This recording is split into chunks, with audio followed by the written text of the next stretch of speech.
Hi, my name is Hare Krishna.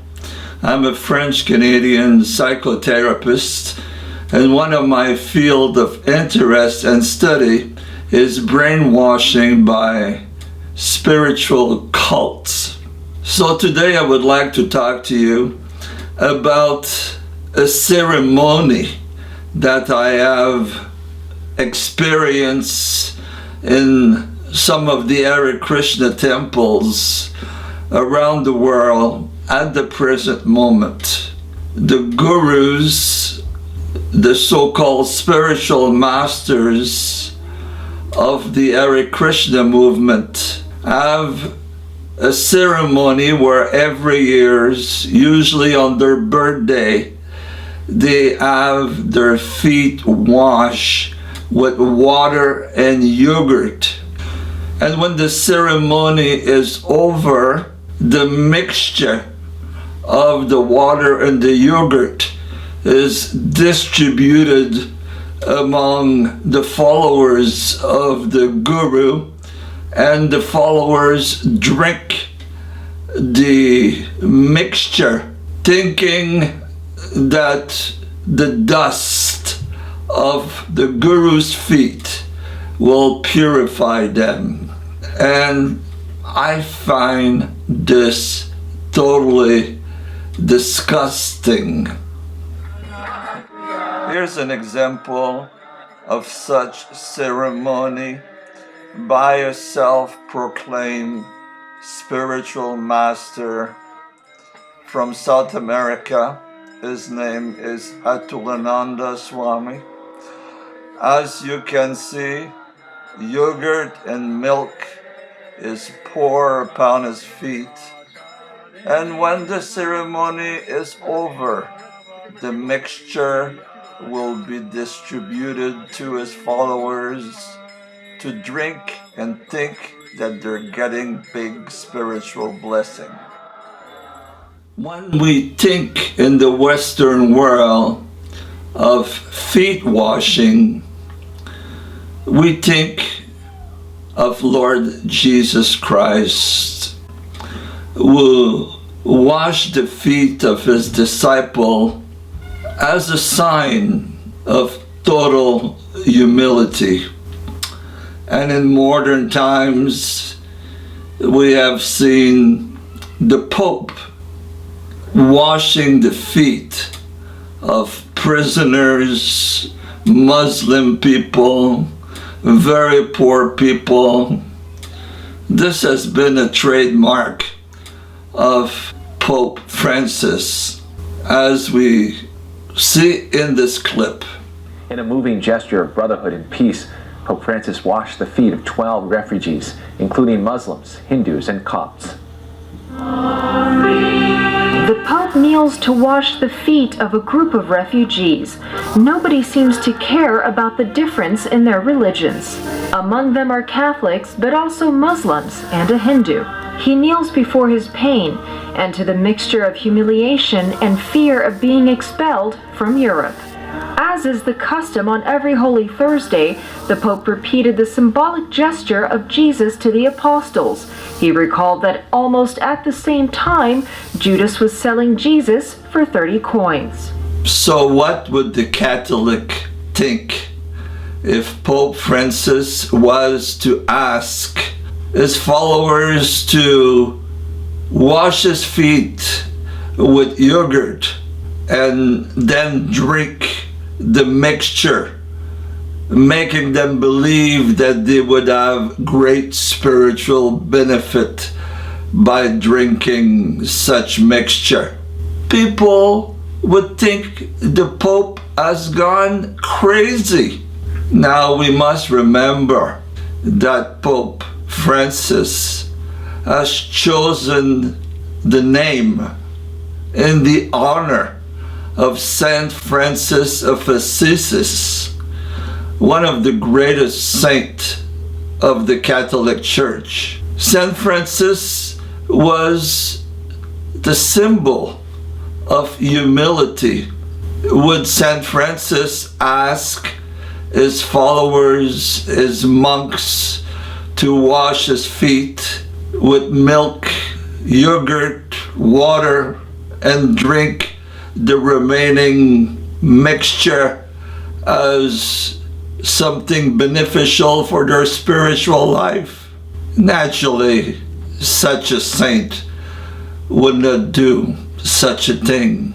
Since the death of Swami Bhaktivedanta in 1977, at least 200 people have declared themselves to be gurus, spiritual masters, pure devotees of Krishna, and more than 90% of them have gone away from the Hare Krishna movement because they were homosexual, because they were pedophile. They ran away with sometimes millions of dollars of the coffers of the temple. They ran away with different women, and all of them at one time had followers that washed their feet and drank the mixture of yogurt, and sometimes they add a little honey for the flavor. I really think it's time for the Hare Krishna movement to stop such nonsense, and the so-called gurus to be humble and realize that they are the same as everyone else. There's many weird customs in Hinduism and Buddhism.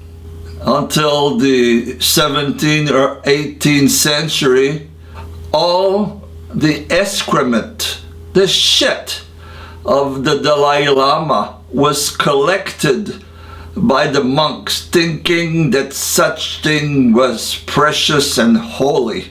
They would make little balls like pills with the excrement of the Dalai Lama, and they would distribute these pills to the Tibetan population. And possibly as a placebo effect, some Tibetan would take these little pills as a cure-all medicine. Naturally, the present Dalai Lama is not doing such thing because he is highly intelligent. He's a wise man. He has brought Tibetan Buddhism in the here and now with the essential of what Buddhism is all about. It doesn't seem that the Hare Krishna movement has anyone with the intelligence to stop such stupid ceremonies. I will leave you with another video of feet washing.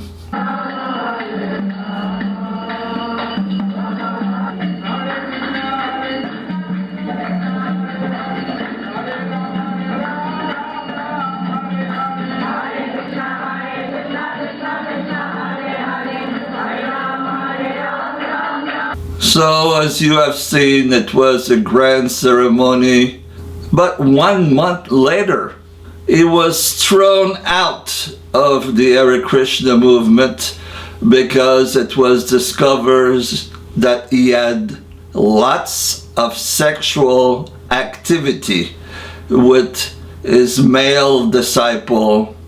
Over the years, we have seen such ceremony performed on people that later on were discovered to be pedophiles, thieves, murderers, and then the poor, innocent, ignorant devotees of Hare Krishna can remember that they have drank the nectar of the mixture of yogurt that have washed the feet of those criminals.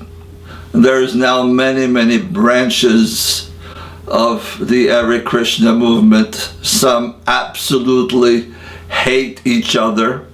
They say, we're the right Hare Krishna religion, you're the wrong Hare Krishna religion. But the right and the wrong have people that have their feet washed every year.